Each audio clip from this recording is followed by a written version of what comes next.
ভারতের প্রোপাগান্ডাতে ক্ষতি নেই, আমরা ঐতিহাসিকভাবে এক আছি বলে মন্তব্য করেছেন নৌপরিবহন এবং শ্রম ও কর্মসংস্থান মন্ত্রণালয়ের উপদেষ্টা brigadier general doctor M Sakhawat Hossain.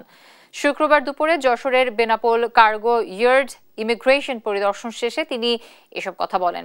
এ সময় চিকিৎসা খাত থেকে ভারত বাংলাদেশের মাধ্যমে লাভবান হয়, আর নিষেধাজ্ঞা থাকলে বাংলাদেশিরা ভারত যাবে না বলেও মন্তব্য করেন তিনি। এ সময় তিনি আরও বলেন, এদেশে মেজরিটি মাইনরিটি কোনো বিভাজন নেই, তাই কাউকে উস্কানিতে কান না দেওয়ারও অনুরোধ জানান উপদেষ্টা।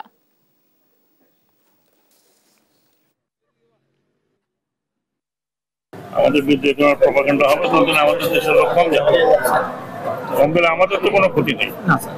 আমাদের এখানে চিকিৎসাও আছে, আমাদের এখানে বাজারও আছে, সবই আছে। দেশ একত্রে আছে, দেশের জনগণ একত্রে আছে, সেখানে কোনো বিভাজন নেই যে কে মাইনরিটি, কে হিন্দু, কে মুসলমান, কে খ্রিস্টান। আমরা তো কখনো এটা কখনোই আমাদের দেশে এই ধরনের ইয়ে হয়নি। কিছু কিছু সময় হয় উস্কানি দেয়, কিন্তু তার বাইরে আর তো কোনো আমাদের দেশে আমরা একদম ঐতিহাসিকভাবে আমরা একত্রে ছিলাম, একত্রে আছি।